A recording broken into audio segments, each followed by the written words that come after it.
হরে কৃষ্ণ, রাধে রাধে। প্রথমে অসংখ্য ধন্যবাদ, আন্তরিক কৃতজ্ঞতা জানাচ্ছি গোবিন্দ প্রভুকে। প্রভুর জন্য এত সুন্দর একটি তীর্থ স্নান, তীর্থ ভ্রমণ, এত সুন্দর সুন্দর মন্দির দর্শন হলো, তাই ওনাকে প্রথমে অসংখ্য ধন্যবাদ ও আন্তরিক কৃতজ্ঞতা জানাচ্ছি। এত সুন্দর একটি দিন অতিবাহিত হলো, আনন্দ হলো, অনেক অনেক আনন্দ হলো। তীর্থ ভ্রমণে কী যে আনন্দ, তীর্থ স্নানে কী যে আনন্দ, যারা যায়, যারা করে তারাই বোঝে। তো আমাদের প্রতিটি বাবা মায়ের কর্তব্য আমাদের সন্তানদেরকে ধর্মীয় শিক্ষা দেওয়া, পড়ালেখার পাশাপাশি সুশিক্ষার পাশাপাশি ধর্মীয় শিক্ষাও দেওয়া উচিত।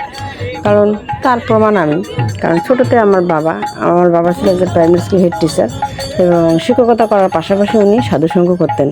তো সাধুসঙ্গতে আমাদেরকে মেয়েদেরকে নিয়ে যেত, কীর্তন গাওয়াতো, পূজার্চা করাতো। তো সে বাবার হাত ধরেই কিন্তু আমাদের আজ ধর্মকর্ম করা, সাধুসঙ্গ করা। তো বাবা আমার এখন এই বয়সে এসে মনে হচ্ছে যে বাবা আমাদেরকে ধরে ধরে সাধুসঙ্গে নিয়ে গিয়েছিল বিদায়, বা বাবা আমাদেরকে একবারে মানে হাতে কলমে কিন্তু কখনো ধর্মীয় শিক্ষা করায়নি। উনি সাধুসঙ্গ নিয়ে যেত, আর আমার যেহেতু সাপ্তাহিক সাধুসঙ্গ করতো, তো প্রায় দেখা যেত যে মাসে 2-1টা সঙ্গ হতো, বাসায় সাধুসঙ্গ হতো।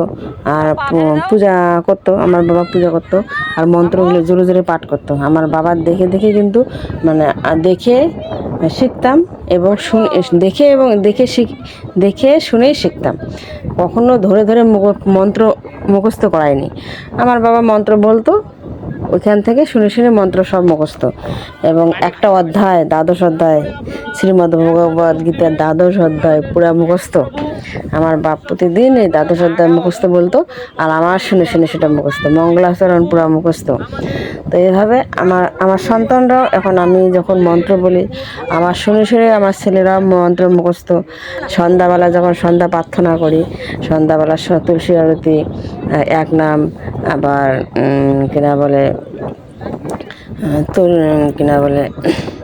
মানে কীর্তনগুলো যেগুলো করি সন্ধ্যাবেলায়, যে সকল কীর্তন করি 2-4টা, সব কীর্তনগুলো আমার ছেলেদের মুখস্থ।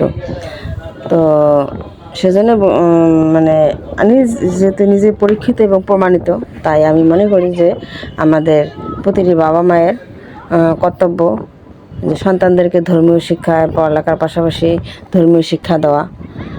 এখন আমি যেমন আমার বাবার দেখে শিখেছি, আমার সন্তানরা আমার দেখে শিখবে, তার সন্তানরা তার দেখে শিখবে।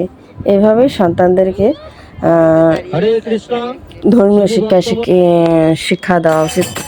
পড়ালেখার পাশাপাশি শুধু শিক্ষিত করলেই হবে না, একজন সন্তানকে অবশ্যই ধর্মীয় শিক্ষা দিতে হবে। তো কারণ যেহেতু আমরা মায়ের গর্ভে যখন ছিলাম, তো ভগবানকে কথা দিয়ে এসেছি যে হে ভগবান, আমরা জন্মগ্রহণ করার পর তোমার নাম গুণকীর্তন করব। কিন্তু না, কথা দিয়ে এসে তো আমরা সব ভুলে বসে আছি, কেউ সে কথা কিন্তু পালন করছি না। যে আমিও যে সে সঠিকভাবে পালন করছি তাও কিন্তু না, আমারও হয়তো বা হচ্ছে না সঠিকভাবে করা, যতটুকু করছি, কিন্তু আমার মনে হয় তারপর পরিপূর্ণতা হচ্ছে না। যেমন যে একাদশীগুলো করছি, এখন শারীরিক অসুস্থতার কারণে সব একাদশী হচ্ছে না, মাঝে মাঝে একাদশী নষ্ট হয়ে যাচ্ছে, করতে পারতেছি না। তো পরিপূর্ণতা এখনও কিন্তু হচ্ছে না পরিপূর্ণভাবে করা, তারপর চেষ্টা করছি। তা আবারও জানাচ্ছি প্রভুকে অসংখ্য ধন্যবাদ, আন্তরিক কৃতজ্ঞতা প্রভুর কারণে আজ এত সুন্দর একটা দিন, এতগুলো মন্দির, 2-2টা মন্দির দর্শন, তীর্থ স্নান, তো সব মিলে দিনটা কিন্তু মানে হাঁটতে হয়েছে, কিন্তু বাস থেকে নেমে অনেক অনেক জায়গায় হাঁটতে হয়েছে।